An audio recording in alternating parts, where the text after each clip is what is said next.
Hey, this is Adam with 4x4TruckLEDs.com. We're going to go over the Morimoto XB housings today. These are for a 2017 on-up Raptor or 2015 to 2017 F150. There's a lot of confusion with these new versions, which they call the second generation or the Gen 2s. Morimoto had a previous generation last year, back in 2020, which had LED lows and LED highs, and they were separate. The second generation of these, they combine the 4 LEDs on each side into low beams. So you have 4 LED low beams on each side. A lot more light, and there's a cool new startup sequence. They call it, well, it's similar to like what the Bugattis do, where the lights start up and they fade in and fade out. So that's available as well, built right in. So the confusion with these becomes when you open the box and you have a Raptor or a 2015 to 17 F150 with LEDs from the factory. The confusion comes into how you wire everything up. Out of the box, this is how it looks. It's got this harness already on it, which is the halogen harness. It's for OEM halogen equipped trucks. That's your regular headlights. If you've got a Raptor or a truck with LED headlights, this is not going to work. So Morimoto gives you the LED harness. And that looks like this. It's got a little resistor pack on it, and it's got the LED OEM connector. The other harness in the box, that's your DRL harness. We'll get to that later. So if you've got halogen trucks, you don't have to worry about this. You just need your DRL harness and leaving everything else on the back of the housing as is. And then you just plug everything in as you need to. Really, really simple for the OEM halogen guys. For the OEM LED guys, mainly the Raptor guys, what you need to do is disconnect this harness. So you basically start by disconnecting everything that you can get your hands on. You're going to notice that this becomes dedicated by itself now. You've got these resistor packs or adapters up here you're going to remove as well. There's 2 of those. And we've broken that one, so that's going to be fun to fix. This is our shop set, so it's not a big deal. So we can just pull that out one-handed. There we go. So now we've isolated the wiring coming out of the back of the headlight from this sealed cap right here, and you're left with these 2 resistor packs. What you're going to do is remove this one, get rid of them. You don't need them anymore. They are not needed with the LED setup. You're going to remove this as well, and you're going to replace it with the one they gave you. So this is going to install right here instead. The next thing you're going to do, hook everything back up.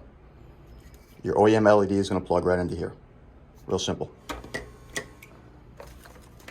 You're going to notice on this kit, or this harness here, there's one of these connectors that has a cap on it.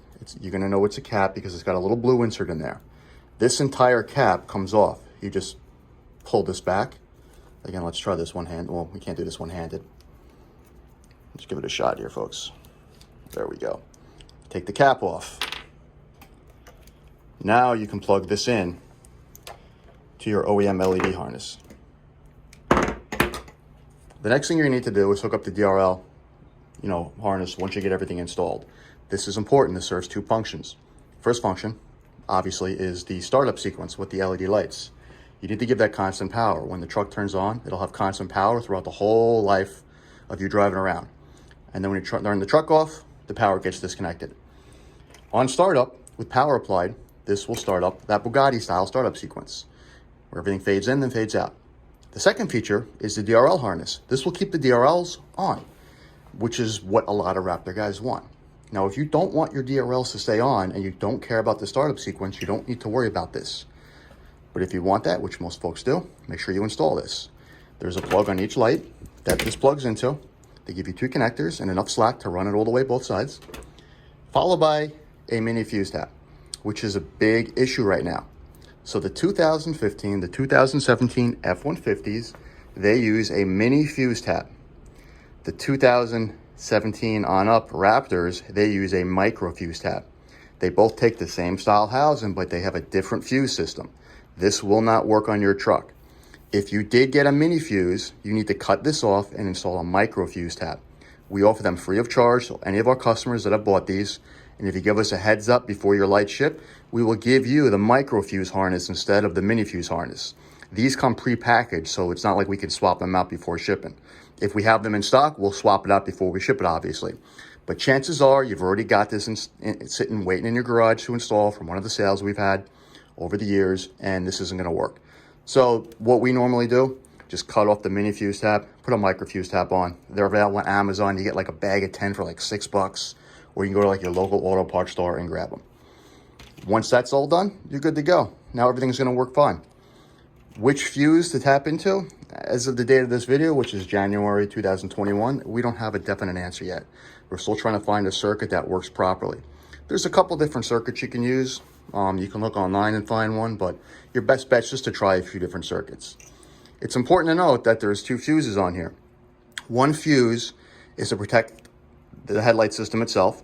The other fuse is an inline fuse that goes back to your actual truck and whatever equipment was hooked up to the fuse panel in your truck.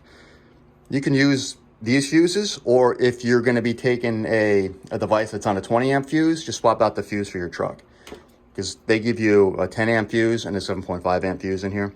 So the 10 amp fuse is what's going to your truck. If you use a bigger power source that needs a 15 amp fuse, make sure you swap that out, because you will blow the fuse. The 7.5 amp fuse that's on here, that is for your DRL system, your startup sequence. That's all part of the Morimoto package. You don't have to really worry about that. You can leave that fuse as is. So if you guys have any more questions, just reach out to us. You can give us a call at 866-991-4331. Email us, info@4x4truckleds.com, or just go to our website, right up there, 4x4truckleds.com. All right, so good luck, guys, and have fun.